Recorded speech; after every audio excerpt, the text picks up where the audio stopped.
esos momentos en mi vida, ante el fallecimiento de mi madre, ante la noticia de un cáncer en un ser querido. La ansiedad lo invade todo. A algunos el estómago se nos cierra. Yo soy de esa contextura física. Cuando tengo una crisis, el estómago se me cierra. Otros dicen, a mí me pasa lo contrario, se me abre. Algunos se tiran bajo las mantas y no quieren salir.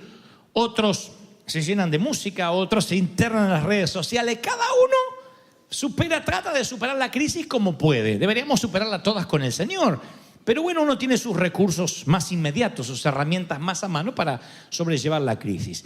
En la generación de José, cuando José había sido llevado de esclavo a Egipto y estaba al lado del faraón, la Biblia en Génesis 47:13 describe que no había pan en toda la tierra, no había pan, no había comida. El hambre era muy grave, o sea, todo el mundo conocido de la época, el mundo conquistado hasta la fecha, en esta ocasión, no tenía pan. Toda la tierra pasó una hambruna y desfalleció de hambre la tierra de Egipto y la tierra de Canaán. En este momento de la Biblia, de las Escrituras, habían pasado 2 años desde que había caído la última gota de lluvia. El sol implacablemente caliente. Los cuerpos de animales cubrían toda la tierra, no había ningún vestigio de cambio en el horizonte. La tierra era un cuenco de polvo, era simplemente desierto, hambruna, ausencia de lluvia significa cero agricultura. Cero agricultura significa no alimento. Y cuando el pueblo apeló a Faraón por ayuda, él dijo, vayan a ver a José y hagan lo que él les diga. Así que quien era el comandante en jefe de las Fuerzas Armadas de aquel entonces, le tira la papa caliente, como decimos en algunos sitios, a José. Y dicen, vayan a ver a José y lo que él les diga ustedes van a hacer. No traspasó la responsabilidad a su ministro de Economía, a su gabinete, a sus senadores. Él dijo, José es el único que tiene la solución a esta hambruna, que era una calamidad a escala global. No era un problemita de una nación, de un estado, de un pueblo. Literalmente el globo terráqueo estaba atravesando una calamidad y aparentemente el único que tenía la respuesta era José. Ahora contrasta conmigo la descripción que te estoy dando de este problema con el resultado final, porque después los años pasan, José les da la liberación al pueblo, hablaré de eso en unos instantes, y el pueblo declara, lo dice las Escrituras tal cual, la vida nos has devuelto, nos has dado la vida, le dicen a José. Así que hallaremos gracia en ojo de nuestro Señor y seremos siervos de Faraón. Estaban tan agradecidos en Israel, en todo el pueblo, en la gente de Egipto, todo el mundo estaba tan agradecido que dijeron, vamos a seguir siendo los esclavos de estos gobernantes porque realmente nos han salvado la vida. No sé si José alguna vez enseñó un curso sobre crisis administrativa. Si lo hizo alguna vez, seguramente habrá incluido estas palabras que le dijo a sus hermanos. Para preservación de la vida me envió Dios aquí. Ya ha habido 2 años de hambre en la tierra y aún quedan 5 en los cuales ni habrá arada ni siega, pero Dios me puso aquí delante de ustedes y delante de esta nación. Yo veo a Josué que hace una evaluación de la crisis. En el medio de la crisis lo mete a Dios. Dios está diciendo, Dios precede al hambre, Dios sobrevivirá a la hambruna, Dios está por sobre las hambrunas. Él está diciendo, Dios me puso aquí con el propósito que yo administre estos años de hambruna. Entonces a mí el Espíritu Santo me daba ayer este mensaje y me decía especialmente que te haga referencia si acaso estás pasando por una crisis en las cuales te preguntas si Dios está detrás de todo esto. Leí la historia de un muchacho de 14 años a quien le detectaron un tumor en el brazo y el descubrimiento hizo que tuviera que ser sometido varios meses a una extenuante oración del resto de la congregación y por supuesto en su caso quimioterapia.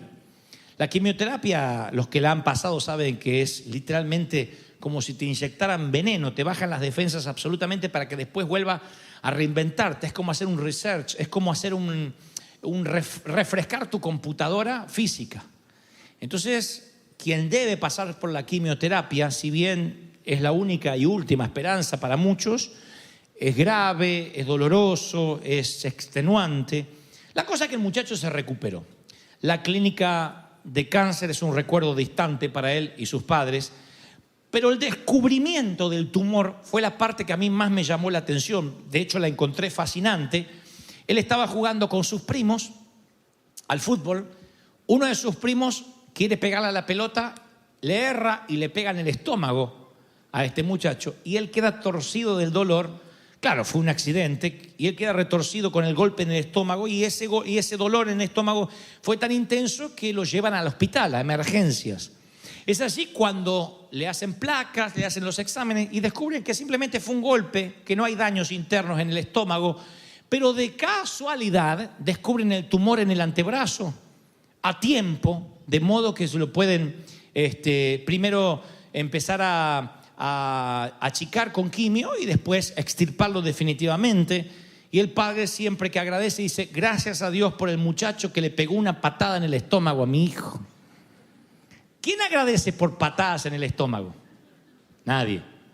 ¿Quién dice gracias a aquel que le erró la pelota y le pegó una patada? Nadie. Dios siempre se las arregla para llamarnos la atención de un modo tal que de otra forma no nos daríamos cuenta que estábamos en crisis. Dios llama la atención, de la forma que sea.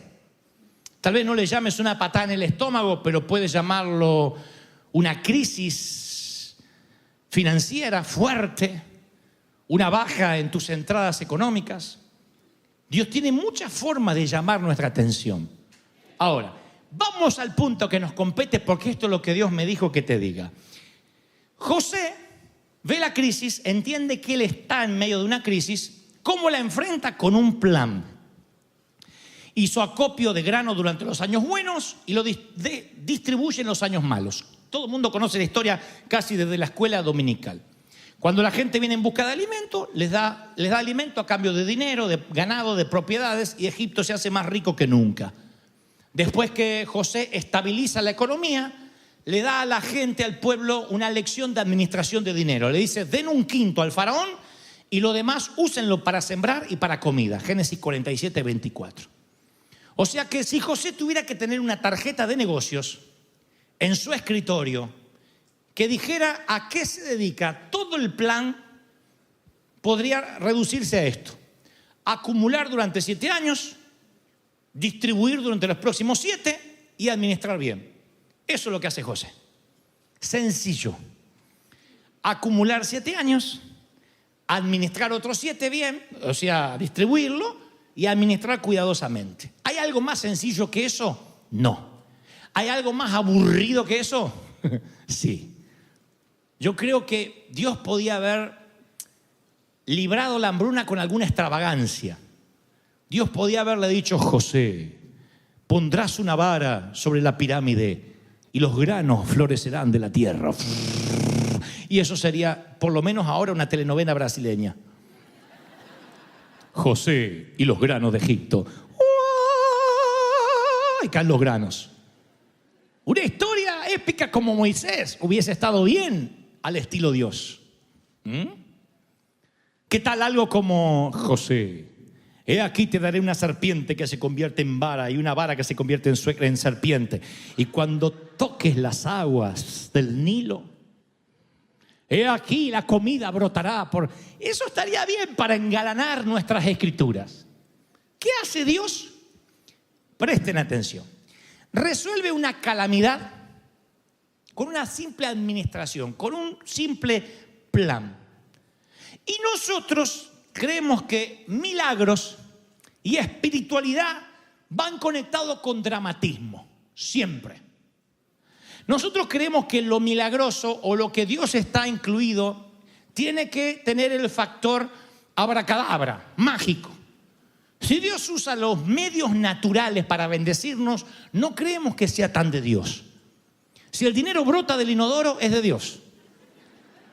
Si el banco me otorga el préstamo contra todos los pronósticos, porque no tengo historia crediticia, porque tengo mal crédito, eso no es de Dios. Eso es que tuve favor para con los del banco. Como que Dios no pudiera utilizar su creación.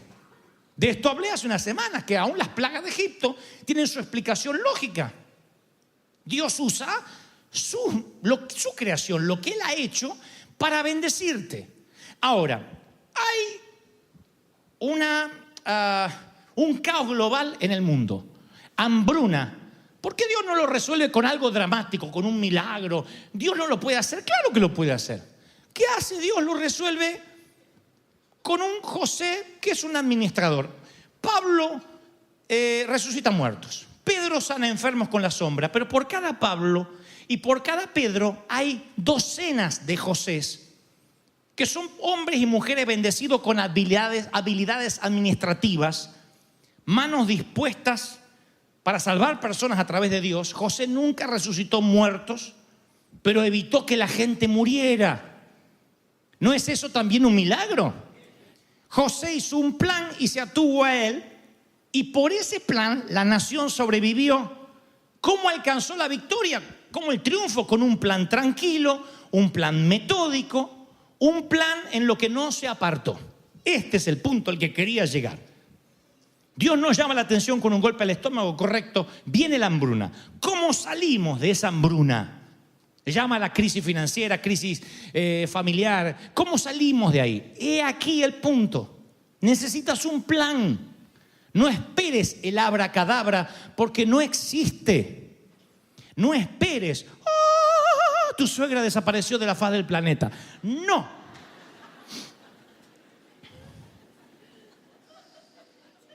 Decimos, pero cambia. No. Necesitas un plan.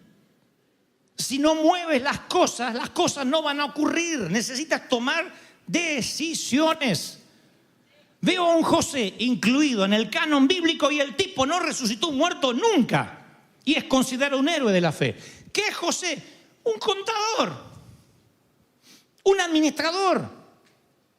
Entonces Dios necesita una docena de José por cada Pablo y Pedro que están predicando. Necesita administradores. Y yo me atrevo a pensar que en la vida hay docenas y docenas y docenas de gente que lo único que necesita es un plan para salir de la crisis.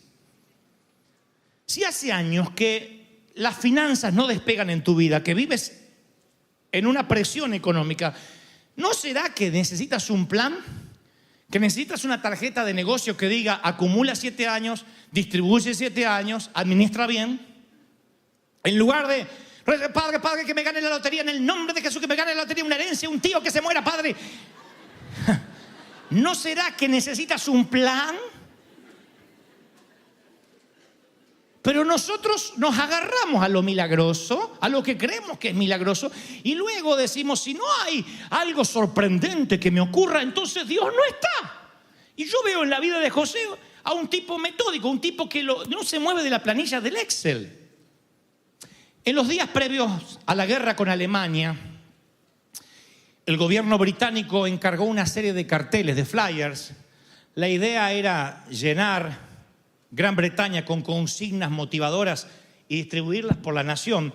Se usaron letras mayúsculas, una tipografía muy grande, llamativa, en un formato sencillo de 2 colores para la época. La única ilustración era el sello del rey Jorge VI. Y el primer cartel decía: tu valor, tu determinación nos dará la victoria. Y eso estaba empapelando Gran Bretaña porque empezaba la guerra con Alemania. Entonces la gente iba en el metro, en el tren, donde iba, y veía carteles en los bares, en los restaurantes que decía: tu valor, tu determinación nos dará la victoria. Era la forma que el jefe de Estado tenía de transmitir por cadena nacional lo que quería que el pueblo sintiera.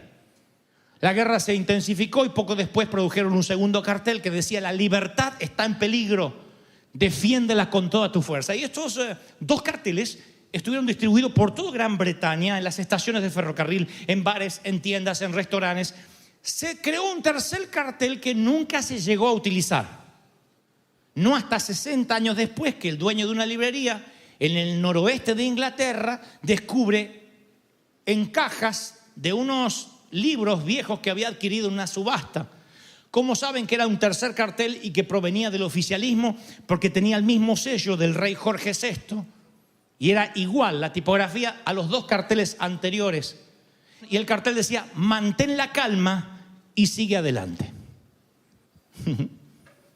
Nunca el cartel salió, pero el hombre que compró los libros viejos en la subasta los distribuyó a sus amigos, y esta tercer consigna fue más famosa que las primeras. Llegó a ser tan popular que se reproducían imágenes idénticas en jarras para café, en tarjetas, en afiches. Todo el mundo parecía que le encantaba la recomendación que la generación anterior le había dejado como legado: mantén la calma y sigue adelante.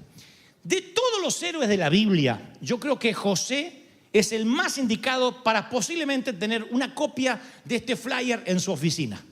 7 años de hambre, lo único que te mantiene es esta palabra: mantén la calma, sigue adelante.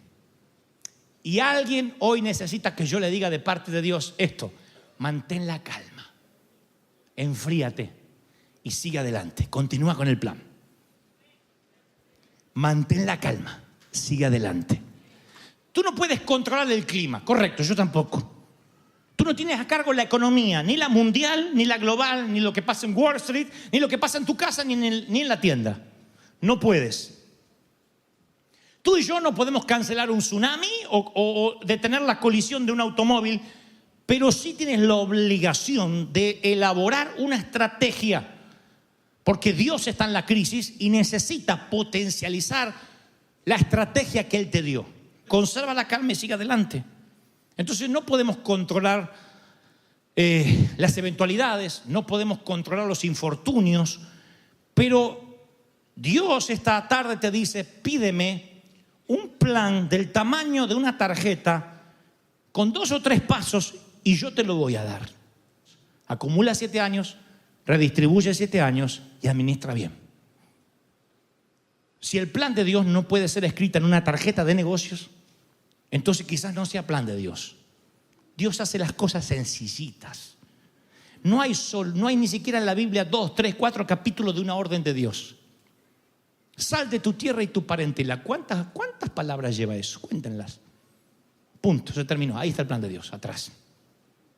Ve y libera a mi pueblo, Moisés. Palabras claras. Dios es un gran estratega.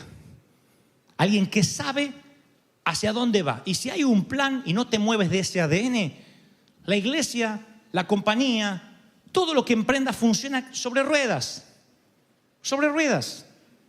Cuando el muchacho recibe el golpe del estómago, el plan fue someterse a quimioterapia, erradicaron el tumor. Siempre se desprende un plan de lo que parece un golpe del destino. Dios está detrás de tu vida y Dios dice: tienes que planificar. Alguien tiene que decirme amén. Aleluya. Miren, Roald Amundsen en 1911 encabezó el equipo noruego de una carrera al Polo Sur. Roald desafió una carrera a Robert Scott, quien dirigió al equipo de Inglaterra. Llegarían como sea al Polo Sur, algo que no habían hecho nunca, y Roald dirige el equipo noruego y Scott dirige el equipo de Inglaterra. Las dos expediciones se enfrentarían los mismos desafíos y terrenos. Las dos expediciones soportaron las mismas gélidas temperaturas y ambientes inflexibles. Tuvieron el mismo acceso a la tecnología de la época y al equipo de aquellos días. Amundsen y su equipo llegaron al Polo Sur y Scott nunca llegó. ¿Qué hizo la diferencia? Amundsen era un estratega infatigable. ¿Cuál fue su estrategia? Antes de salir hacia el Polo Sur, se paró ante su gente y le dijo: vamos a avanzar 23 kilómetros por día. Entonces, buen tiempo, 23 kilómetros por día. Mal tiempo, nieve, 23 kilómetros por día. No más, no menos, siempre 23 kilómetros por día. Tormenta de nieve, 23 kilómetros por día. Día soleado, no hagamos 50 hoy, 23 kilómetros por día. Scott, en cambio, era irregular. Con buen tiempo, hacía caminar a su gente hasta que los extenuaba, quedaban agotados y muchos quedaban en el camino. Con mal tiempo se detenían y ese día no salían. Los dos hombres tenían filosofías diferentes y en consecuencia alcanzaron resultados diferentes. Asmussen llegó al Polo Sur, Scott no solo perdió la carrera, sino que también perdió la vida y la vida de quienes lo acompañaban. ¿Cuál fue la diferencia? No tener un plan. Entonces, yo sé lo que estás pasando. O creo saberlo, porque me lo dicen tus ojos. Esta es la palabra, 23 kilómetros por día. Mantén la calma y sigue adelante. No mucho, no poco, 23 kilómetros por día. De ahí entendemos cuando la Biblia dice un día a la vez. Y un día a la vez significa basta el día con su afán. Eso significa ausencia de planes, porque algunos han creído que eso es el hipismo. Eso es hacerse hippie. Oh, basta el día con su afán, amor y paz, deja. ¿Vas a trabajar, viejo? No, si hoy tenemos comida. Mañana veremos. Quizás mañana no vendrá. Hay unos cuantos que el piojo más grande se lo comió. Basta el día con su afán no significa ausencia de planes. Significa ser una estratega. ¿Habrá venido gente a José diciendo nos estamos muriendo de hambre? Sí, regrese el mes que viene y tendrá las provisiones de los años que acumulamos. La provisión, lo que necesita hoy, maná diario. ¿Por qué no se podía acumular? Porque Dios tiene un modus operandi. Yo soy fiel. ¿Quieres fidelidad? No te desapegues de mí. Yo estaré todos los días contigo hasta el fin del mundo, pero no me pidas ahorrar para tener independencia. Tú vas a depender de mí todos los días. ¡Aleluya! Y como esto es el reino del revés, como el reino de Dios es una paradoja, si quieres ingresar al reino de los cielos, tienes que ser como un niño. Le dijo a Nicodemo, tienes que nacer otra vez. ¿Qué significa eso? Que cuando un niño crece, cada vez se hace más independiente. Va a la universidad, vive solo, se casa y se hace independiente de los padres. En el reino del Señor llegas completamente independiente de Dios. Llegas adulto. Y a medida que más te acercas a Dios, más dependiente te haces. Hasta que llega un día en que dice, Señor, este año es tuyo. Y tú dices, wow, ¿cómo estoy madurando? Pero llega el mes en que dice, Señor, todo lo que me pasa en el mes es tuyo. Hasta que llega el día en que dice, Señor, no sé lo que va a pasar hoy. No sé lo que va a pasar mañana lunes. Yo me atengo al plan, mantengo la calma y sigo adelante. 23 kilómetros por día. Hasta llegar al polo. La soberanía de Dios no ignora nuestra responsabilidad. Al contrario, la potencia. Y cuando confiamos en Dios, podemos pensar más claramente. Nehemías dijo, oramos a nuestro Dios y pusimos guardia contra los enemigos de día y de noche. ¿Por qué se me ocurre pensar que hoy en día la iglesia diría, oramos a Dios que mate a nuestros enemigos? Nehemías dice, oramos y pusimos. Confiamos y actuamos. Mi querido, confía en Dios en todo lo que no puedas hacer, pero obedece en todo lo que sí puedes hacer. No deje que la crisis te paralice, conserva la calma, pero por Dios, sigue adelante. Sigue adelante. Miren, no hay nada mejor que subyugue más a la gente que la seguridad de un líder. Diciendo, tal vez no me guste hacia dónde va, pero sabe dónde va. Si no sabes dónde vas, entonces eres un sabio en tu propia opinión. Mire, si tú no sabes dónde va, cualquier camino te queda bien. Y no sabes cuándo llegaste. Le pregunto a los solteros, siempre les pego a los solteros. ¿Tú sabes dónde vas? ¿Qué quieres para ti? Porque si no sabes lo que quieres, cualquier cosa te va a venir bien. ¿Se entendió la metáfora, hijos? ¿Tú sabes lo que quieres para tu vida? Es peor. Si no sabes dónde vas, ¿cuándo sabes cuándo llegaste? Nunca sabes cuándo llegaste. Por eso vives lleno de ansiedad, porque no tienes un proyecto de vida, porque no sabes dónde vas. Necesitas un plan, necesitas una estrategia, necesitas algo que puedas escribir en 2 o 3 frases en una tarjeta de negocios. Cuando hay gente, voy a terminar con esto, que a mí me manda correos electrónicos interminables y no llega a ninguna parte, lo más probable es que Dios no esté en esta historia. Cuando Dios está en una vida, por lo general te lo resume en 2 o 3 frases. Se para ante el faraón, se para y le dice: ve y libera a mi pueblo, dice Dios. Es sencillo, son 3, 4 palabras. Necesitas un plan de Dios. ¿Cuántos dicen amén? ¿Cuántos reciben esta palabra? Dígame amén. Y esta palabra que Dios me dice que te transmita hoy va para los Josés. Los que nunca resucitaron muertos, pero sienten que están haciendo lo que mal llamamos un trabajo secular. Tú no haces un trabajo secular. Dios borró la frontera de lo secular y lo sagrado hace mucho. Dios está en tu escritorio, Dios está en tu barca. Por eso dijo a Pedro: ven, déjame subir a tu barca, y después le genera una pesca milagrosa. Si la barca hubiese sido un trabajo secular, si pescar peces hubiese sido un trabajo secular, Dios no hubiese llenado su red. Cuando Dios llena tu red, significa: yo estoy en tu trabajo, yo estoy en tu mano de obra, yo estoy en lo que haces. Solo déjame subir a tu barca. Alguien tiene que decir: esa es la palabra de Dios para mi vida. Vamos. Siendo antiguo o viejo, sino que tenemos 4 hijos y vemos cómo ellos están luchando continuamente con, a veces, el entorno, con el que dirán, con el que todo el mundo lo hace. Y lo peor que pudiera pasarnos es que logremos como adultos tocar a Dios, tener la presencia de Dios en nuestras vidas, y perdamos a nuestros hijos en el proceso, que perdamos nuestro hogar, que construyamos una casa y perdamos nuestro hogar en el intento, que nuestras familias se vuelvan cada vez más disfuncionales. Y cuando esto pasa con nuestros hijos, cuando yo veo a padres que están muy preocupados porque, lejos de vivir la promesa de Abraham, de ser un modelo de las naciones, sienten que no son un modelo de nada, yo les digo siempre: ¿cómo están las raíces en tu hogar?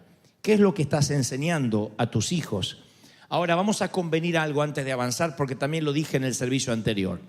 Yo estoy consciente que estamos pastoreando todo tipo de familias disfuncionales. Sería una locura pensar que todo el mundo tenemos que tener la familia Ingalls, porque eso no va a ocurrir. Yo sé que hay aquí muchos divorciados, separados, viudos, mamis que crían a sus hijos solas, papis que crían a sus hijos solos.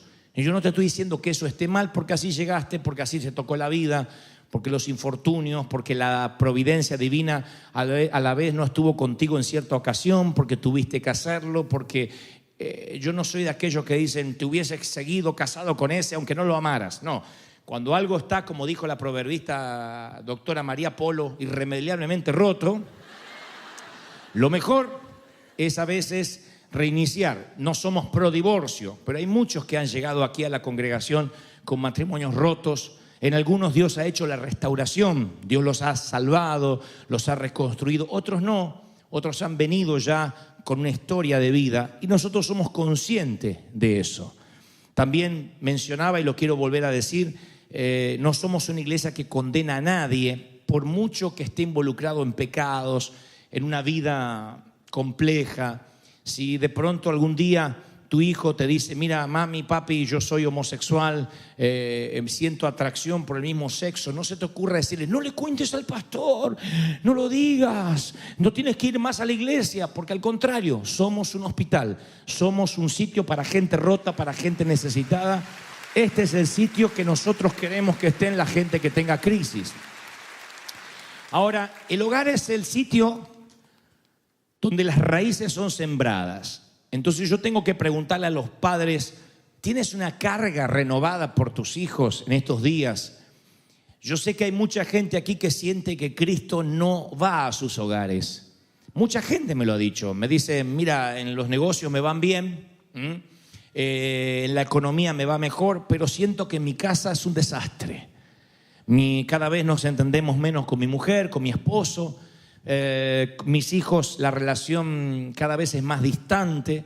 Veo que el carácter de ellos no cambia. Creo que Dios se olvidó de mi hijo. Creo que Dios se olvidó de mi matrimonio. Y esto es no algo que pasa con los mundanos allá afuera, con esos idólatras que no tienen a Dios. No, esto pasa en las iglesias. Yo hablo con muchos pastores y me dicen a veces sorprendidos: uy, no sabes, entró un espíritu de divorcio a la iglesia. Digo: no entró un espíritu de divorcio. A lo mejor recién se están sacando las caretas. A lo mejor recién dejaron de ser hipócritas y están contando lo que les pasa. Porque nosotros íbamos a iglesia donde no podías contar lo que te pasaba. Lo podías contar en cualquier lugar, menos en la iglesia, porque te liquidaban de un piedrazo. Si contabas que tenías problema en el matrimonio, lo primero que te sacaban era el de servir. Te decía, usted ya no puede servir más. Y a lo mejor eras ujier, eras el portero, eras el que limpiaba la iglesia. No te dejaban agarrar una escoba. Primero arregle su casa y después agarre la escoba. Esa era la manera en que nos trataban. Entonces nosotros ante el temor no contábamos nada. Todos poníamos una fachada de familia feliz. A nadie le pedíamos ayuda. Encima, los que tenían problemas se pensaban que ellos solos tenían problemas. No se atrevían a contárselo a nadie, porque decían, si yo se lo cuento a alguien me va a juzgar. Va a decir, ¿cómo un hijo de Dios tiene problemas en la casa con los hijos? ¿Cómo tienen los hijos rebeldes y está sirviendo al Señor? ¿Cómo tiene problemas con la esposa si se supone que sirve al Señor? Entonces lo ocultábamos por años. Y lo que yo quiero, como digo siempre, es que este sea el sitio más auténtico del planeta. Que este sea el sitio donde tú vengas y digas, yo estoy así, así y así. Y quiero que me ayuden, que me bendigan, que me restauren, que me cubran, que me ayuden. Estamos para ayudarte. Ahora, hay un episodio bíblico que a mí siempre me llamó la atención desde que yo comencé a predicar a los muchachos allí en Argentina. Jueces 2:7. Dice la palabra, el pueblo sirvió al Señor mientras vivieron Josué y los ancianos, los cuales ellos, oigan esto, habían visto las obras que el Señor había hecho por Israel. Pero un día se murió esa generación y surgieron sus hijos, otra generación que no conocía al Señor, que no conocía lo que Dios había hecho por Israel. Estos abandonaron al Señor, al Dios de sus padres, al Dios que los sacó de Egipto, y siguieron otros dioses, dioses de los pueblos que los rodeaban, y los adoraron, provocando la ira del Señor.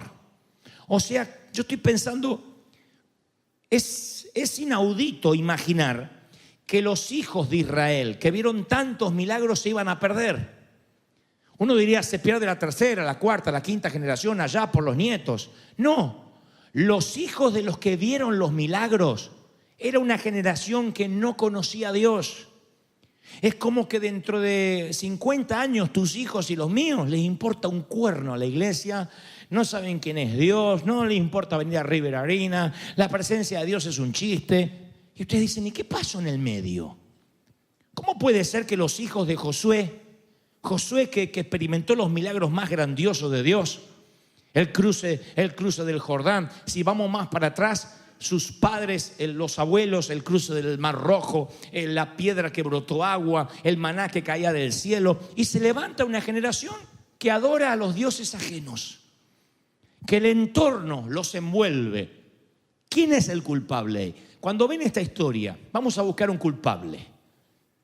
Dice la palabra, y se levantó una generación que no conocía al Dios de sus padres.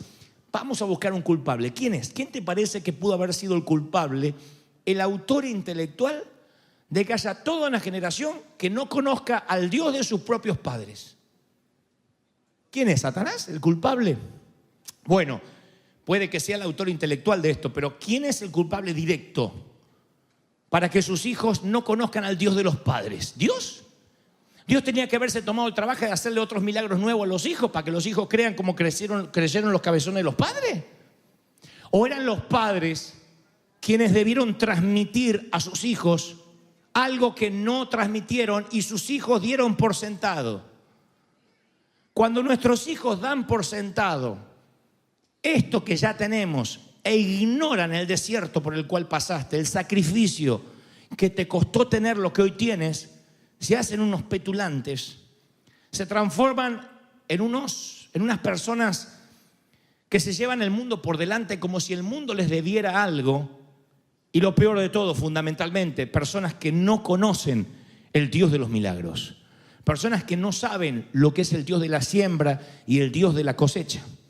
Una generación entera que no conocía a Dios. Yo no lo puedo creer. ¿Qué pasó con Josué? Tan ocupado estaba en conducir los ejércitos de Israel que se olvidó de enseñarle a sus hijos quién era el Dios de los ejércitos de los cuales él comandaba. ¿Puedo estar yo tan ocupado en predicarle a ustedes que mis hijos desprecien a Dios porque Dios de alguna forma sienten que les robó a sus padres y sus padres nunca les dedicó tiempo a ellos. Podría pasar. Sería la peor tragedia que nos pueda ocurrir. Por eso el Señor en Deuteronomio dice: grábate en el corazón estas palabras que yo te mando hoy. Y escuche que, como digo siempre, qué quirúrgico que es el Señor. Qué exigente que es a la hora de buscar las palabras, porque no agrega ni quita una. Fíjense si esto no es maravilloso. Le dice a los padres: grábate en el corazón estas palabras que yo te mando hoy. Incúlcaselas continuamente, no a veces, continuamente a tus hijos. Háblale de estas palabras cuando estés en tu casa y cuando vayas por el camino. Cuando vayas por el camino no le pongas una movie, háblale. Cuando te acuestes y cuando te levantes, no te los quites de encima dándoles un iPad y que se queden 4 horas ahí. Háblales. Atas esto a tu mano como un signo. Llévalas en tu frente como una marca. Y aquí habla de términos metafóricos. No es que el padre se iba a inscribir un tatú aquí, sino que la palabra de Dios esté para el hijo como si estuviera tatuado en la frente. Porque un hijo lo que lo impacta no es lo que el padre dice, sino lo que el padre hace, lo que la madre hace. El poder del ejemplo, la integridad, la entereza en tu frente. Escríbelas en los postes de tu casa y en los portones de tus ciudades. 3 disciplinas, dijo Dios. Tema primario en la educación de los hijos: rodearse de recordatorios e impartir la bendición. Dios dijo: tienes que hacerlo, porque de otro modo se va a levantar una generación que no valora lo mismo que tú le das valor. Recuerden que los hijos conocen rápido el precio de todo, pero rara vez conocen el valor de algo. El precio es muy distinto al valor. El precio es lo que uno puede comprar más o menos en una tienda. El valor es aquello que no se puede cuantificar. Es el sacrificio. Son las horas que tú oraste, las horas que cuando tú sembraste y diezmaste en fe porque no tenías para comer. Algunos de nuestros hijos ni saben que algún día fuimos pobres, ni saben que algún día tuvimos que, algunos de llegar como inmigrantes, luchar a diario, y desconocen y lo dan por sentado. No esperamos que ellos pasen lo mismo que nosotros. Pero Dios dice: no tienen que pasar lo mismo, tienen que saber que yo soy el Dios que saqué a sus padres de Egipto. Tienen que saber que yo los saqué de la esclavitud. Noten que Dios no dice: quiero que tus hijos también sean esclavos para que vivas lo que tú viviste. Él dice: solo recuérdales, diles. Coloca piedras a la orilla del Jordán para que cuando tus hijos te pregunten ¿qué son, papi?, tú les puedas contar la historia, que yo liberé las 12 tribus y los pasé como por tierra seca. No dejes de contarles los milagros, que no den por sentado mi presencia. Pero hay algo que nos juega en contra y es ese entorno, esos dioses ajenos. Los dioses ajenos no es siempre necesariamente un ídolo del rock, un rockstar. A veces los ídolos tienen que ver con el entorno, con lo que la gente dice. Y uno tiene temor, y el temor a veces te hace un padre represor, porque si no dejas tus temores se los vas a trasladar a tus hijos. El temor hace que dejes de ser padre y te transformes en un guardia de prisión, y reprimes el crecimiento, sofocas, ahogas, produces rebeldía. A veces hay padres que son temerosos y dicen: no, los voy a proteger. ¿Dónde andan? Los quieren controlar, le quieren poner un microchip en alguna parte para seguirlo. No, eso no es educar a sus hijos, impartirles la bendición. Eso es un padre represor. Lo más probable es que provoque rebeldía. El chiquito se va a aguantar mientras es chiquito. Cuando sea más grande y no lo puedas amenazar con un chancletazo, se manda a mudar. También el temor te hace un padre permisivo. Porque están los que dicen: no, por temor a que el hijo no lo quiera o no ser cool, baja los límites. Porque llevamos la maleta, mis padres me pegaban, mis padres me castigaban, no quiero que él pase lo mismo. Y entonces bajamos los límites y hay hijos que hacen lo que quiere en la casa. Mi madre solía decir siempre: a mí no me importa si usted tiene 20, 30 o 52. Si usted vive bajo mi casa, este es mi techo y esto es un sacerdocio y acá mando yo. Acá no hay mayor ni menor de edad, decía la vieja, mientras que usted viva acá. En el momento me daba bronca. Pues yo tenía 20 años y decía: ¿qué me viene a decir lo que yo tengo que hacer? Ya soy grande. Y ella me decía que usted tenga pelo en las patas no lo hace hombre, usted vive bajo mi techo. Hoy me doy cuenta que tal vez si no hubiesen sido así, yo no sé si estaría predicándole a ustedes esta mañana. Tal vez si hubiesen sido más permisivos, no sé dónde pudo haber devenido mi vida. Entonces hay padres o madres que el entorno estadounidense, el sistema americano es tan fuerte que yo lo he escuchado aquí en la congregación. Fue una de las primeras consejerías que dimos, donde una madre decía, yo le digo a mi hija, si vas a tener sexo, llévate un condón, ponele preservativo, porque por lo menos no te quedas embarazada. Esa era la permisividad de ella. O sea, sentía que de alguna forma de esa complicidad iba a salir algo bueno. No, no va a salir algo bueno. Tú tienes que enseñarle pureza, tú tienes que enseñarle santidad, no cómo cuidarse, sino decir, quiero que vivas en pureza porque estás en una casa donde hemos decidido vivir en pureza. Yo y mi casa serviremos a Jehová. ¿Estamos de acuerdo, sí o no? Ahora, cuando uno toma el control y dice, Señor, yo necesito saber que mis hijos están bien, lo más probable es que también te frustres en ocasiones. Y diga, yo no sé si puedo tener la bendición de Abraham de ser un modelo a las naciones. Entonces yo quiero hacer una salvedad antes de avanzar. Ningún papi tenemos la garantía que nuestros hijos van a hacer lo correcto. Ojalá esto fuera con la garantía como te dan los electrodomésticos o los televisores en Best Buy, que si se te rompe te lo cambian. No hay garantía.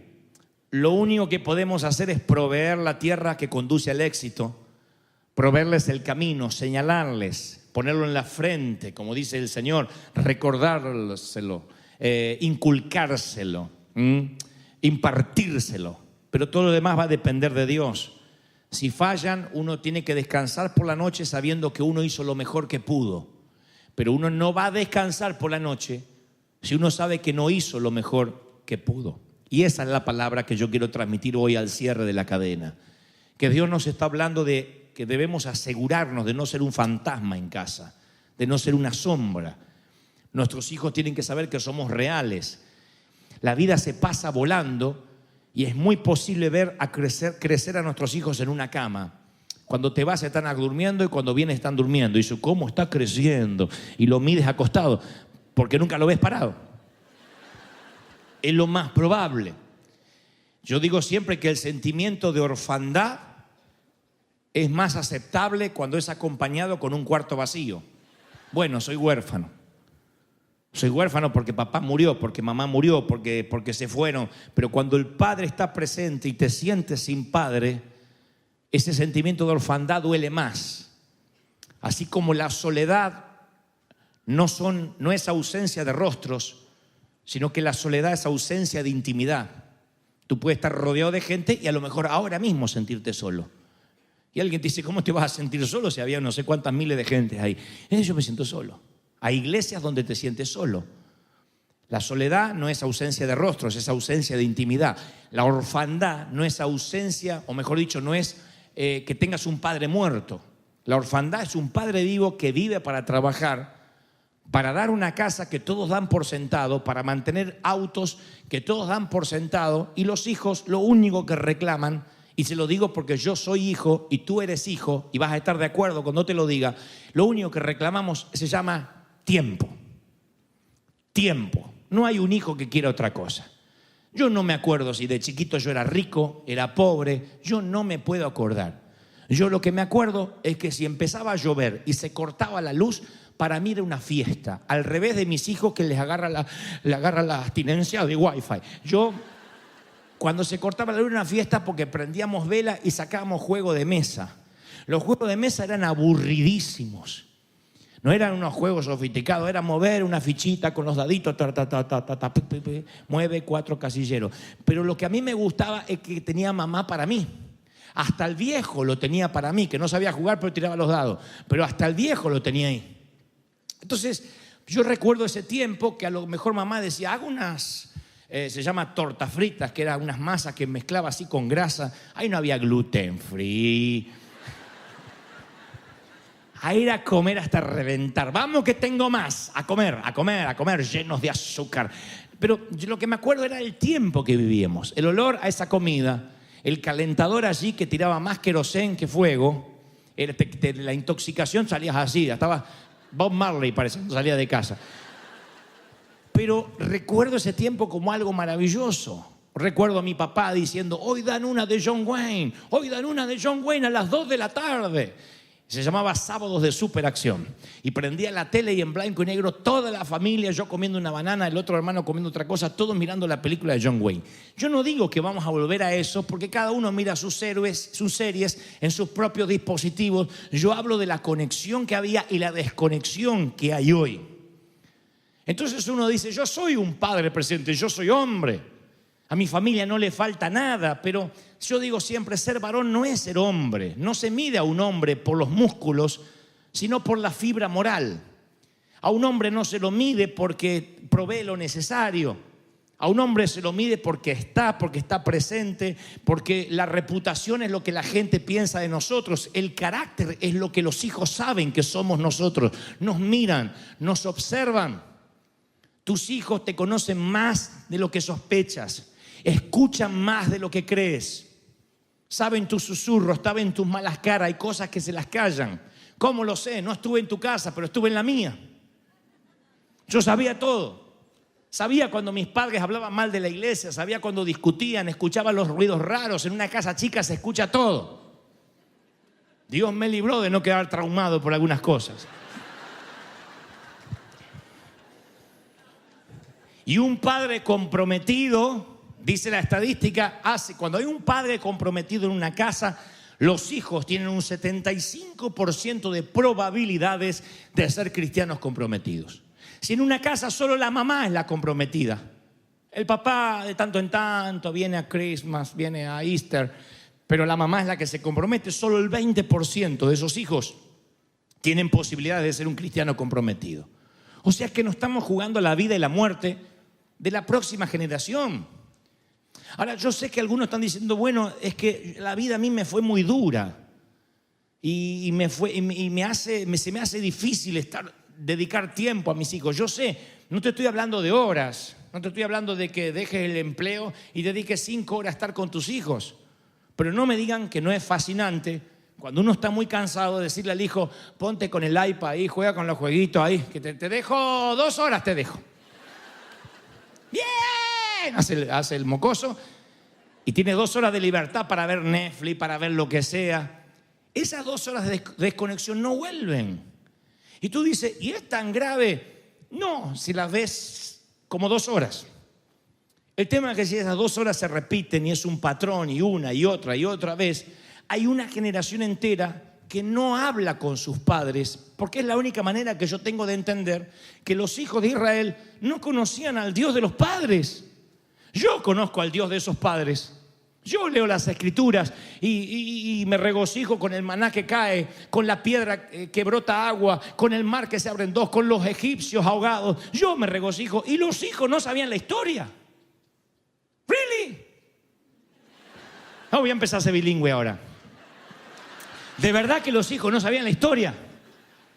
De verdad que ninguno de esos padres nunca los arropó y antes de ir a dormir les dijo, les voy a contar la historia de cómo Dios nos libró de la esclavitud.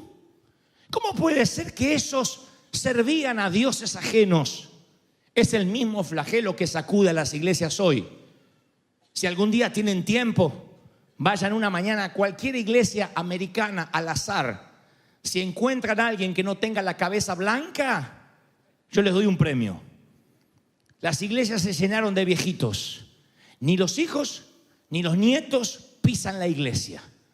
Ustedes dirán, ¿y se le endemoniaron los hijos? No, son buena gente a lo mejor, excepto que no conocen a Dios. Esos padres nunca se preocuparon de conocer a Dios. Pretendieron que el sistema les enseñe de Dios. Los llevo a la iglesia como si fuera un depósito y que ahí les metan educación de Dios. Los mandé a un colegio cristiano, dicen. Y las raíces siempre son en el hogar. Si no, el Señor, en vez de decir, incúlcaselo a tus hijos, díselos en el camino y al amanecer y al acostarse, diría, mándalos a un colegio. Que algún rabino les va a enseñar lo que vos no querés enseñar y tenés razón, porque justo hoy dan La Casa de Papel o Luis Miguel la serie. No dice eso. es nuestra responsabilidad. Nuestra responsabilidad. Cada uno delante de su casa. Nehemías se encuentra ante 43.000 judíos y la ciudad de Jerusalén en ruinas. Y entonces él tiene que levantar las ruinas, pero no sabe qué hacer esa primera noche porque no hay puertas. Entonces dice, esto es lo que dije. Quiero que se paren arriba de las ruinas y señalé guardas o guardias de los moradores de Jerusalén, cada uno en su turno y cada uno delante de su casa. Nehemías 7:3. Cada uno delante de su casa. Cada uno era responsable por cuidar a los suyos. Nehemías no dijo, yo soy tu pastor y te voy a cuidar tus hijos. Tú los tienes que cuidar. El pastor puede darte un mensaje más o menos bueno, pero tú eres el responsable durante toda la semana de cada libro que entra a tu casa, de cada disco que entra a tu casa, de cada cosa que le escuchan los auriculares, de cada influencia que hay en tu hogar, en la tele. Porque ignorar o ser indiferente a lo que él escucha, habla, con quien se conecta, puede ser la incubadora de un problema más grave mañana. Cuando yo veo en las noticias que un muchachito con un arma, con una ametralladora, con lo que es un rifle, se mete en un colegio, mata a un montón de compañeros, mata a los docentes que puede y después se pega un tiro, a mí me sorprende siempre el papel de los padres. No los estoy culpando, esto es lo que a mí me sorprende. El FBI, por consecuencia, se mete en la casa, hace un cateo y descubre que el chico tenía póster terroristas, mandaba textos de cómo armar bombas, tenía tutoriales de YouTube de cómo matar e destruir a no sé qué, conectado con la red de Al Qaeda o la red de fulano, estaba metido con el ISIS. El hijo en la casa. Y los padres, era un buen chico, se pintaba un poquito de negro, eso nos sorprendía. Lo único que vio es que se cambió la ropa de negro. Después todo lo demás no lo vieron. En la propia habitación, bajo el mismo techo.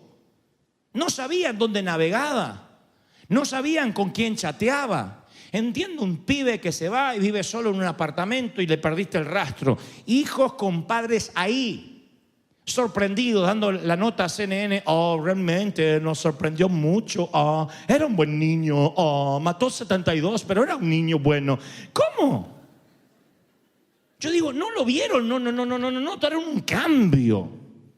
No hubo un padre que dijo, ¿qué es lo que estás consumiendo? Ese es el demonio o la potestad más fuerte en los Estados Unidos de América. Se llama desconexión. Vives en la misma casa, llevas el mismo apellido, vienes a la misma iglesia y en la familia no se conocen. Lo sé, porque nuestras consejerías pastorales, cuando los hijos piden consejería, dicen, mi padre ni sueña que yo estoy metido en esto.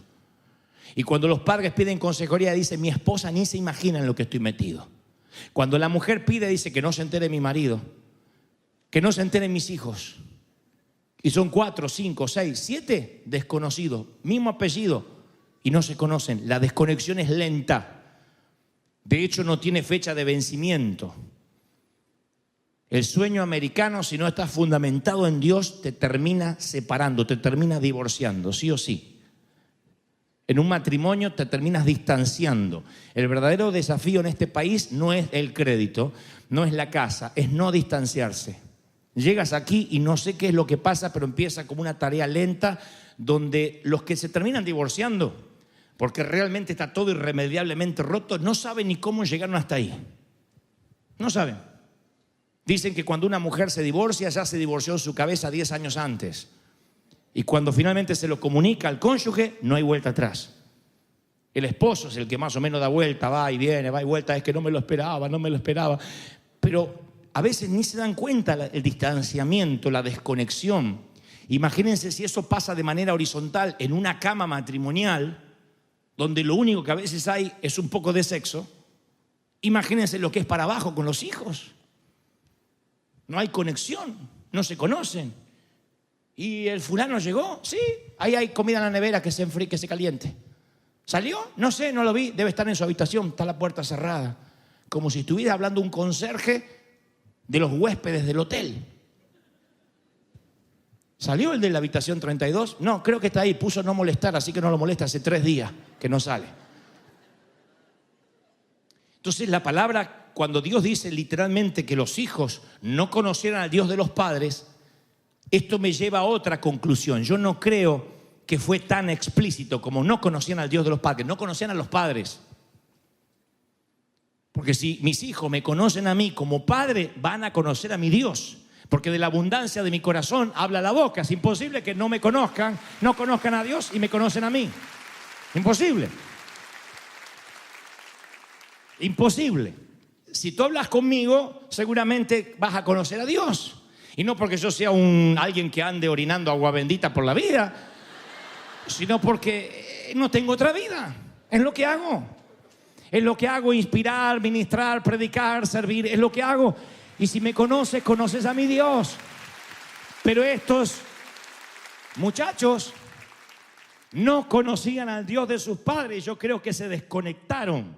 Por alguna razón se desconectaron. Y yo no sé cómo uno se logra desconectar.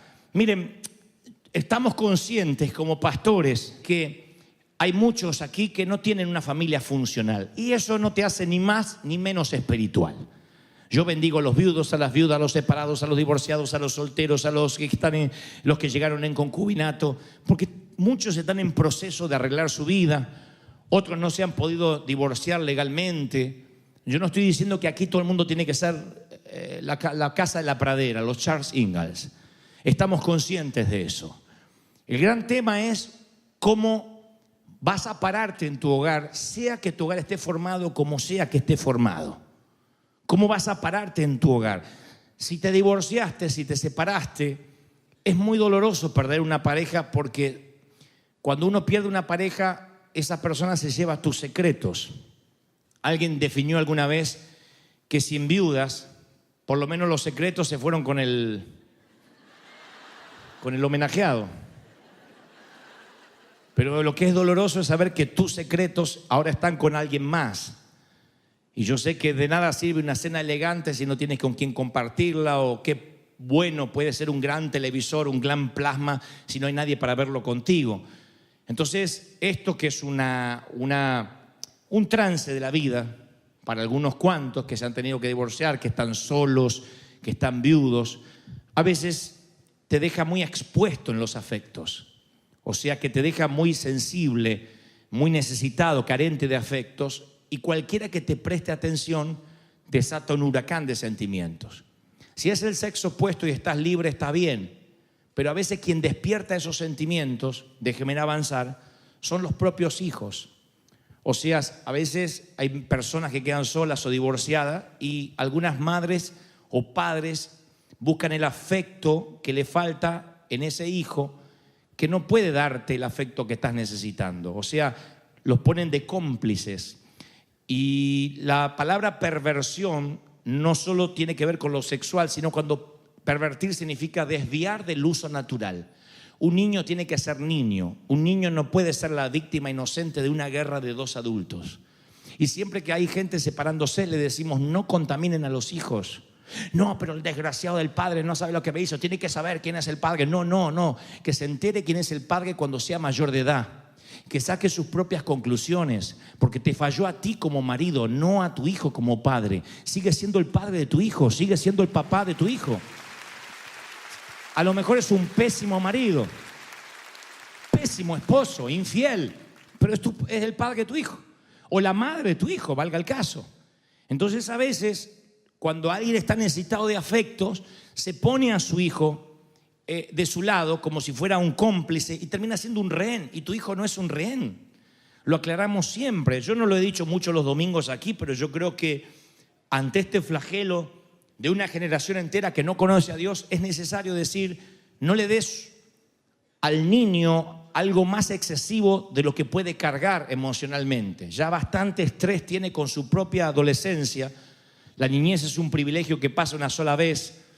Y cuando tú lo cargas, transformándolo en un rehén, en un cómplice, es una carga que él no merece. Tu hijo jamás, nunca, por más buena onda que seas, va a ser tu amigo. Nunca. Porque eso es pervertir el uso natural de un hijo. Tu hijo nunca va a ser tu amigo.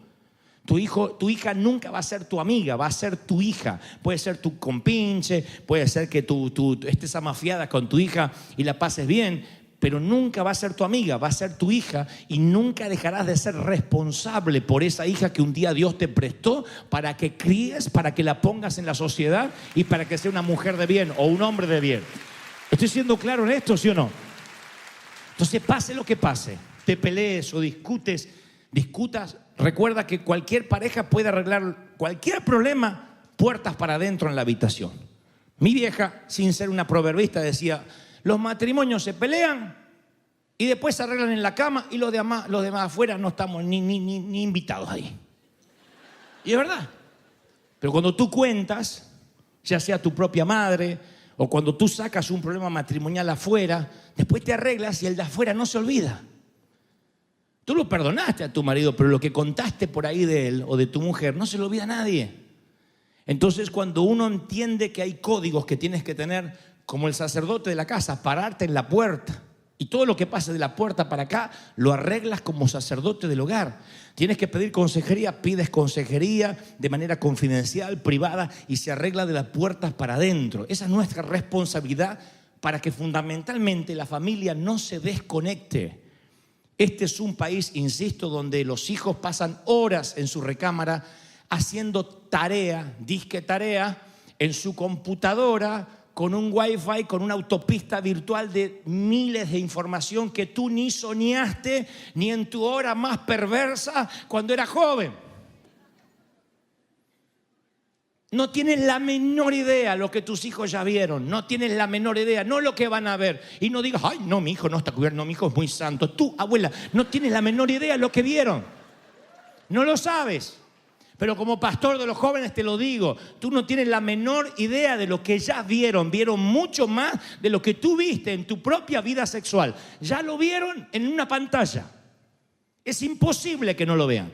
Y si me dice: no, le puse un filtro, olvídalo. Ya lo vio en el celular de un amigo, alguien se lo mandó, recibió fotografías, hay una imagen gráfica que se metió primero y después vino otra y otra. Ya lo vieron. ¿Qué vamos a hacer? Ese es el problema. No, esto no pasa, esto no pasa, esto no pasa, esto no pasa, esto no pasa, esto no pasa. No vamos a practicar yoga. Hay que decir: esto está pasando. ¿Qué vamos a hacer? Yo tengo una respuesta. La iglesia no puede hacer el trabajo. Yo como pastor no puedo hacer el trabajo. No puedo. Te hayas divorciado, no te hayas divorciado, tengas una familia funcional, los críes sola, no lo puedes traer a la iglesia y que el pastor o el líder de jóvenes arregle a tu hijo. No va a pasar. Porque la presión es tanta durante la semana, es tanta el entorno que lo envuelve, los dioses ajenos, que lo único que va a sostener a tu hijo son las raíces de tu hogar, de tu casa, de tu hogar. River Church no sostendrá tu familia, la va a sostener tu casa. Alguien tiene que decir: Señor, tú estás hablando conmigo hoy, tu casa.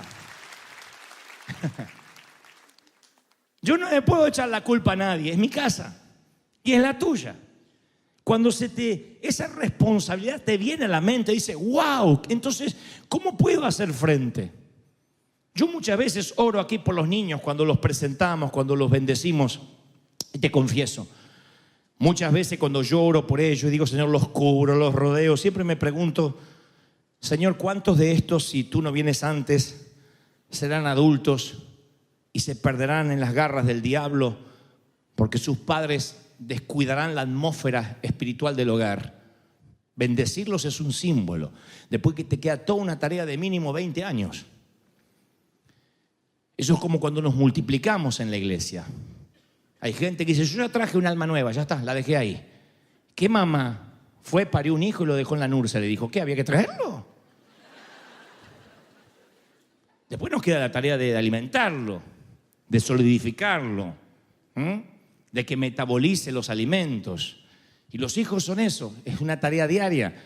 No les voy a dar cátedra yo de cómo ser padres, porque aquí hay padres de todas las edades, pero un hijo cuando tiene 3, 4, 5 años tiene ciertas necesidades que no son las mismas de los 10, de los 15, de los 20, de los 25, y va cambiando el desafío. Nehemías dijo: no tengan temor de nadie temible que venga alrededor. Pelead por vuestros hijos y por vuestras hijas y por vuestras mujeres y por vuestras casas, que Jehová está de su lado. Pelead por ellos, pelead, dijo. ¿Cuántos dicen, amén, vamos a pelear por nuestros hijos? Ahora, yo no te quiero asustar. Nada más te quiero dar un shock de realidad, una terapia de shock. Tus hijos han visto más de lo que jamás tuviste en toda tu vida adulta. Han escuchado las obscenidades más espantosas que ni en toda tu vida adulta pronunciaste ni escuchaste. Nos aventajan en muchas cosas. ¿Será entonces que nos debemos resignar a que los vamos a perder? No, no los vamos a perder. Vamos a fundamentar el hogar, vamos a tomar la 7ª promesa de Abraham y decir, en mí serán benditas todas las familias de la tierra. Voy a ser un modelo de bendición, me voy a plantar, voy a ser un padre, una madre que los críe en rectitud. Ahora, no significa que te pongas en sermoneador.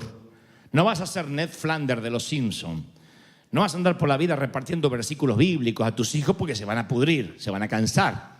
Significa que estés consciente, número 1, que la iglesia no los va a salvar. Que la sociedad, ni el colegio cristiano, ni la universidad los va a cambiar ni a regenerar. Que todo lo contrario. Que estés consciente de que el trabajo que tienes no lo va a hacer nadie más que tú mismo, así tu matrimonio se haya disuelto. Hay una palabra que yo quiero transmitir porque quiero que esté bien claro esto de los matrimonios que se deshacen y los hijos. Porque si no lo aclaro, cuando termino de predicar, alguien va a decir, bueno, pero eso es para un matrimonio que entre los dos estamos llevando adelante todo, pero yo estoy sola, yo estoy solo y por eso se me hace difícil. Dice Job 14:7, si el árbol fuese cortado, aún queda del árbol esperanza. Va a retoñar aún, sus renuevos no van a faltar. Si se envejeciera en la tierra su raíz y su tronco fuese muerto, al recibir el agua va a reverdecer y hará copa como planta nueva. Lo que dice el profeta aquí es que tal vez no pudiste salvar la relación matrimonial, el tronco se secó. Tal vez dijiste, bueno, me equivoqué, el árbol no era lo que yo creía, pero hay una responsabilidad que es salvar la semilla, salvar la profecía. La profecía son nuestros hijos. Nada te condona a que digas, si me fue mal en la vida, por eso yo no me puedo ocupar de mis hijos. Porque acá dice, si el árbol se pudre, aún así los retoños deben ser salvados. No hay una guerra que merezca que las víctimas inocentes sean tus hijos. Porque si permiten que tus hijos se pierdan todos estos años de dolor, de tristeza, de estar en una cama sola, de extender la mano así y sentir que no tienes el calor de un amigo, de un cónyuge, todo eso va a ser en vano si tus hijos se pierden. Tanto dolor no va a tener sentido. Es posible que el cuento del príncipe y la princesa se hizo añicos, pero tú tienes que salvar la profecía. Tus hijos son la profecía. Es posible sacar una buena semilla de un árbol muerto. Aunque no estuvo bueno el árbol, la profecía va a ser buena. ¿Cuántos dicen amén? La profecía va a ser buena. Tienes que salvarla, decir, voy a salvar la profecía, voy a salvar a mis hijos. Tienes que creer en ellos, tienes que decir, Señor, esto es lo más maravilloso que me pasó y voy a protegerlo. ¿Cómo? Como león, no como un gatito, como león, dándole tiempo. Voy a insistir con esto una vez más. Ojalá los padres pudiéramos congelar el tiempo. Es el regalo que yo le pediría a Dios si pudiera fantasear con algo. Si Dios me dijera, te doy lo que quieras aquí en la tierra, le diría, dame un congelador de tiempo. Que pueda poner en pausa a mi niña y hacer todo lo que tengo que hacer y que ella quede pausada en sus 8 años. Y que dentro de 5 o 6 años míos yo vuelva y ella todavía tenga 8 y me esté esperando. Yo quisiera pausar, pero la vida no espera.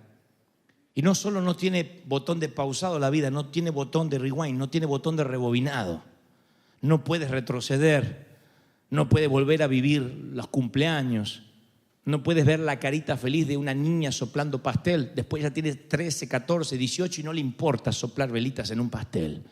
O lo que es peor, me dice, por Dios, no manches. ¿Qué vienes con un pastel a esta altura de la vida? Te necesité a mi lado cuando tenía 7 años y vienes ahora que tengo 25 a traerme un pastel. Entonces eso es lo que pasa a veces con la vida. Que la vida no nos espera. que la vida no está en el costado del camino, la vida ocurre mientras vivimos. La vida transcurre mientras vivimos. Mientras que vivimos se hace camino al andar y se nos va la vida. Y un día nos damos cuenta que como abuelo queremos resolver lo que no hicimos como padre y no alcanza. Porque el abuelo da unos dulces, 2, 3 horitas, y cuando los niños empiezan a molestar, bueno, vayan con la mami. Eso hace el abuelo. Y dice, ay, soy tan buen abuelo. No fuiste buen padre, no vas a poder resolverlo. Ahora eres un abuelo, como todos, que reparte dulce, que les da de comer antes de la comida cualquier porquería a los nietos y que el yerno está orando que se vaya. Eso hace cualquier abuelo, que menos en nuestra familia, que somos diferentes, pero después eso hace cualquier abuelo. Eso no te va a hacer el hombre mejor del mundo. Ahora es la oportunidad. Ahora yo sé que algunos están diciendo, pero para mí es demasiado tarde. No es demasiado tarde. No importa si tus hijos tienen 30, tienen 50. Todavía los hijos seguimos necesitando un abrazo del padre, ¿saben? Todavía lo necesitamos. Yo pensé que iba a haber un momento en la vida en que ya no iba a necesitar abrazos, pero me di cuenta que uno sigue necesitando el abrazo del padre. Si tenga 70, 80 años, uno extraña los brazos del padre, de la madre. No sé, supongo que tiene que ver con la sensación de seguridad. Supongo que tiene que ver con algo que se quedó grabado en nuestro instinto, se programó en nuestra mente cuando salimos del vientre y nos pusieron acá en el pecho de mamá y no se nos va nunca de acá de la cabeza. Estamos programados para recibir cariño, programados para que nos abrace. Entonces esto significa que nunca es tarde para resarcir. Nunca es tarde para decir, yo quiero tomar la 7ª bendición de Abraham. Yo quiero ser un modelo de familia para las naciones. Y las personas que están aquí dicen, la vida me tocó duro, insisto. La vida no me dio tregua. Me tocaron limones. Bueno, tú puedes hacer limonada. Si te tocaron limones, puedes hacer limonada. Eres como esas madres de antes que, como no tenían mucho presupuesto, tenían que hacer mucho con material de baja calidad. Y luego que nos hacían alguna ropita con material barato y se veía bien, se sentía doblemente orgullosa. Porque le decía al marido, mira, compré esta tela súper barata y le hice la chaqueta que él quería. Claro, no era Adidas, era Adidas. O le faltaba una línea, eran marcas medias sospechosas. Pero hacían con un cariño porque con material de baja calidad habían puesto algo lindo. Y así es cuando has criado un hijo con mucho esfuerzo, que a lo mejor no tuviste todas las herramientas, todo lo académico a tu alrededor, toda la capacidad que hubieses querido tener, pero hasta donde te da la cabeza dices, con lo que tenía yo logré poner algo bueno en la sociedad, con lo que tenía yo me esforcé. ¿Cometiste un montón de errores? Claro que sí, ya te profetizo, los cometiste. ¿Por qué? Porque eres padre, porque soy padre, porque los padres metemos la pata. Porque cuando aprendemos a ser padres, ya nos tenemos que morir. Entonces todos cometemos errores. Si hay acá un padre y dice, yo soy perfecto, ese es tu error, creerte perfecto. Porque todos cometemos errores. Y no vamos a ser nunca los padres que ellos quisieron tener. Pero por lo menos yo quiero llegar a mi cama, a la noche, viejito, sabiendo que tuve en mi frente, en mis brazos, en los dinteles de la puerta, en los dinteles de la ventana, la palabra de Dios que se los inculqué, que digan el viejo, la vieja amaban a Dios. Ellos seguían al Señor. A veces el viejo no tenía ni voz, estaba cansado y seguía sirviendo al Señor. Nunca vi a mi papá renegando por servir. Nunca lo vi sufriendo por diezmar. Nunca lo vi hablando mal de los hermanos. Nunca lo vi criticando. Eso los va a impactar para que ellos tengan una vuelta menos que correr, para que ellos sepan que tienen un ejemplo. Si crees que Dios te habló esta mañana,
voices faintly call, caught in the current, fearing the fall. Haunted beats pulse through shattered cries, lonely hearts beat in unison lies. Sith scream louder, drowning out the pain. Female vocals high, whispers in the rain. We dance with ghost shadows beneath neon, anchored to the past, future already gone. Can't escape the pull, dark thoughts intertwined. Melodies fade out in the silence we find.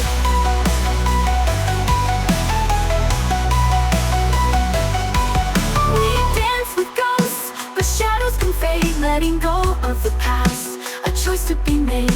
Break free from the pull, rewrite the design. Melodies rise up, a new strength we find. Rain falls hard, washing away our sin. Rain falls hard, washing away our sin. Rain falls hard, washing away our sin. Melodies rise up, and new strength we find. Rain falls hard, washing away our sin. Rain falls hard, washing away our sins. Rain falls hard, washing away our sin. Melodies rise up, and new strength we find. Heartbeat, a rhythm, a steady refrain, breaking the silence, washing away the rain. Hope ignites a spark, a fire in our eyes. Together we'll rise under brighter skies. We dance with ghost shadows beneath neon, anchored to the past, future already gone. Can't escape the pull, dark thoughts intertwined. Melodies fade out in the silence we find.